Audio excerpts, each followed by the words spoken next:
então o discurso de Renan Santos, que agora é oficialmente candidato à presidência da República. Amanhã, como eu disse para você, vamos também acompanhar o lançamento oficial da candidatura de Luiz Inácio Lula da Silva. E Childers, um discurso longo, mas com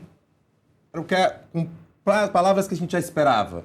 Atitudes que a gente já esperava, a forma como ele bateu bem forte, bem incisivo, tanto em Lula quanto em Flávio Bolsonaro. Houve aí esse momento de vaias contra o ex-juiz Sérgio Moro. Realmente foi dentro do script, pode-se dizer. Pode-se dizer que sim, dentro do esperado, né, de um evento do MBL/Missão. Eu destacaria duas coisas nessa fala do Renan Santos. Primeiro, a ênfase que ele deu na questão geracional, né?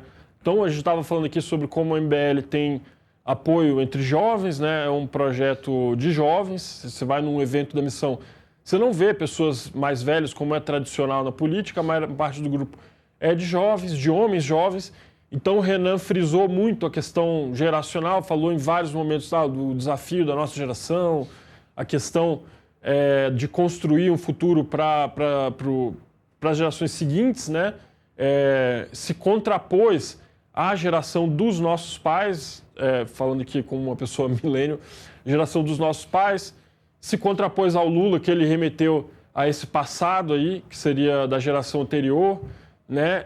Frisou isso em vários momentos.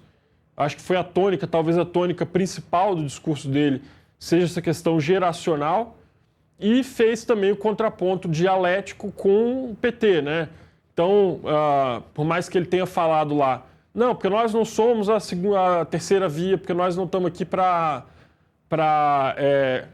se contrapor ao que já fizeram antes. Na prática, o discurso dele foi todo um pouco, eu acho, calcado nessa contraposição com o PT.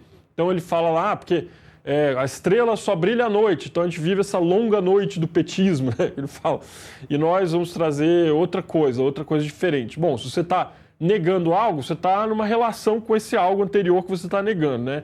Então, eu acho que para mim, foram esses dois principais pontos do discurso do Renan Santos. É algo que dialoga com o jingle que ele apresentou mais cedo, dialoga com a proposta que ele vem construindo. Eu diria que foi um discurso dentro do esperado, assim, né? É lógico que com o Renan sempre tem um tom acima, sempre uma coisa meio um pouco mais incendiária, né? Então, sobrou para o Sérgio Moro, foi xingado ali pelo público, sobrou para o Lula, também foi xingado pelo público, o próprio Renan chamou ele de alcoólatra, Flávio Bolsonaro, que ele chamou de vagabundo também e tal, várias vezes.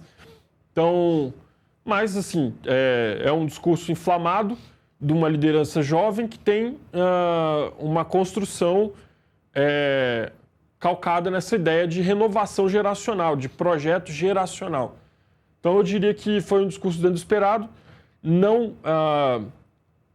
que não seja assim, sempre uma coisa meio... É muito diferente você ver um político tradicional falando, né? É muito diferente você ver o Tarcísio, por exemplo, hoje mais cedo, da forma como ele discursou. Mas eu diria que dentro do que é o Renan Santos, dentro do que é a construção estética e magética da missão, é isso aí mesmo, é uma amostra bastante fidedigna do que eles vêm fazendo, não destoou do que eles já vinham realizando. Eu até perguntei, não sei se você lembra, eu perguntei para o Sam mais cedo se tinha tido algum elemento cênico, algum elemento teatral no Congresso até então. Ele falou que não, e aí a gente viu agora um elemento cênico, teatral, que remete ao que eles vinham fazendo antes, né? Que é essa coisa do Haroldo Medina, que é o candidato a vice, que é um militar, né, da Polícia Militar do Rio Grande do Sul, um brigadiano, entregando para o Renan Santos essa lâmina, esse espadim de Tiradentes, que chama, né, que é uma espada cerimonial que é entregue aos cadetes, né, aos oficiais da Polícia Militar. Então, mais uma vez, retomando aí essa coisa meio militarista, meio tradicionalista, um elemento religioso também que o Haroldo trouxe, né, porque ele disse que foi benzido lá pelo padre, e é algo que a missão costuma fazer nos seus eventos, de ter essa invocação assim, de um passado tradicional, do que seria da política mais antiga brasileira, né, pré-88, até pré-Getúlio, assim, né? Uma coisa meio arcana do Brasil.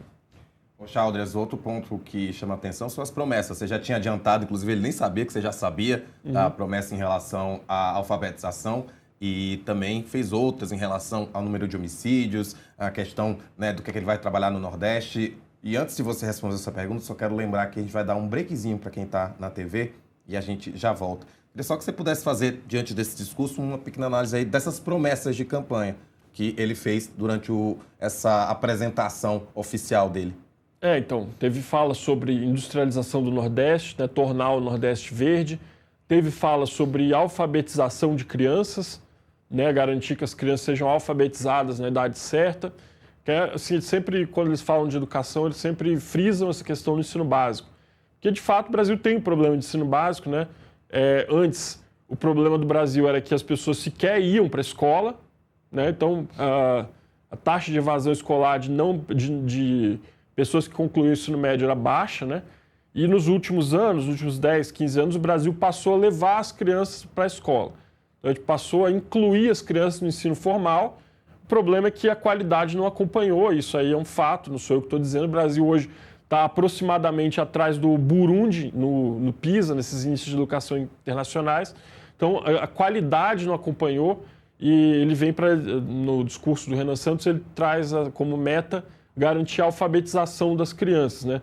Fala também sobre reduzir taxa de juros, sobre economia, fala sobre combater facções criminosas e vários outros pontos. Desfavelizar, né, que ele sempre frisa também, urbanizar áreas urbanas degradadas, né, favelas. Ele tem esse ponto que ele sempre coloca no discurso dele de urbanizar favelas, tirar favelas, enfim.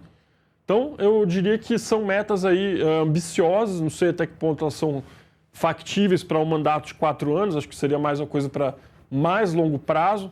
Não tenho dúvida, tá, Rafael, de que são coisas que o Brasil deve ambicionar, assim, é evidente, né, pelo amor de Deus, assim, não faz sentido o Brasil ostentar índices tão vergonhosos de qualidade da educação, por exemplo, né.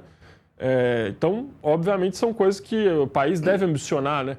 O problema é até que ponto isso é factível dentro do mandato de 4 anos de um presidente da República que, hoje em dia, tem cada vez menos poder real na mão, né? Então, por exemplo, eu não tenho dúvida de que o presidente Lula gostaria de fazer mais coisas de política social, por exemplo, que é uma coisa que sempre foi cara a ele. Pode fazer isso? Não necessariamente, porque tem restrições orçamentárias, ele tem que dividir poder com o Congresso, ele tem que dividir poder com o Poder Judiciário, que agora acha que deve fazer política também no Brasil. Então, é complicado, a realidade é complexa, né? Renan Santos coloca metas muito ambiciosas porque talvez ele não tenha, ele saiba que ele tem pouca chance de ganhar essa eleição. Se ele tiver sentado na cadeira no dia 5 de janeiro de 2027, aí eu quero ver até que ponto ele vai, como que ele vai negociar com a realidade, né? Que é o que todo mundo que governa tem que fazer. É isso, André. Muito obrigado. Olha, eu vou pedir, a gente está esperando uma coletiva de imprensa